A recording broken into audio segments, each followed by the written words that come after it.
हिंगणा विधानसभा मतदारसंघामधील मतदारांची नावं एकापेक्षा अधिक मतदारसंघात असल्याची तक्रार महाविकास आघाडीकडून करण्यात आलेली आहे। हिंगणा विधानसभा मतदारसंघातील मतदारांची यादी घेऊन महाविकास आघाडीच्या नेत्यांनी नागपूरचे जिल्हाधिकारी विपिन इटनकर यांच्याकडे तक्रार केली आहे। दरम्यान आमदार समीर मेघे यांनी आपल्या संस्थेतील कर्मचाऱ्यांचे आणि त्यांच्या नातेवाईकांचे नाव रहिवासी नसताना हिंगणा विधानसभेत नोंदवून घेतल्याचा आरोप महाविकास आघाडीकडून करण्यात आलाय।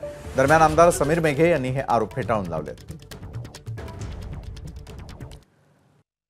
नागपूर जिल्ह्यातील हिंगणा विधानसभा मतदारसंघामध्ये एकूण 60,000 मतदार बोगस असल्याची तक्रार तिथल्या स्थानिक नेत्यांनी आज जिल्हाधिकाऱ्यांकडे केलेली आहे। त्यातल्या 19,000 बोगस मतदार याद्यांची ही कट्टा घेऊन हे सगळे स्थानिक नेते जिल्हाधिकारी कार्यालयामध्ये आलेले आहे। माजी मंत्री रमेश बंग आपण त्यांना विचारूया, इतका धक्कादायक प्रकार आहे, कोण याला जबाबदार असं वाटतं आणि कोणी केलं असं वाटतं? तुमचं मत काय?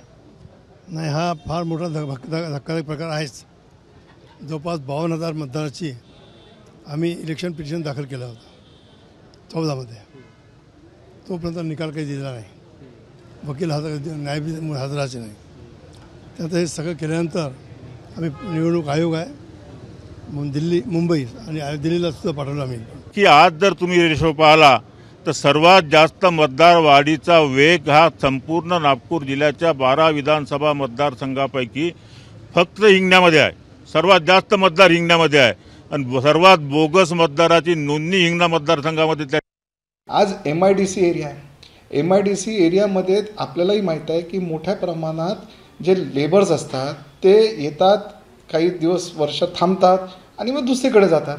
आणि त्यांनी समजा कागदपत्र दिलं आहे, हे आदरणीय प्रशासनाचं काम आहे, कलेक्टर साहेबांचं काम आहे, ते शहानिशा करतील, खरं काय खोटं काय सांगतील। पण खोटं नरेटिव्ह, खोटं बोलणं आणि रेटून बोलणं हाच महाविकास आघाडीचा धंदा आहे। ABP माझा, उघडा डोळे बघा नीट।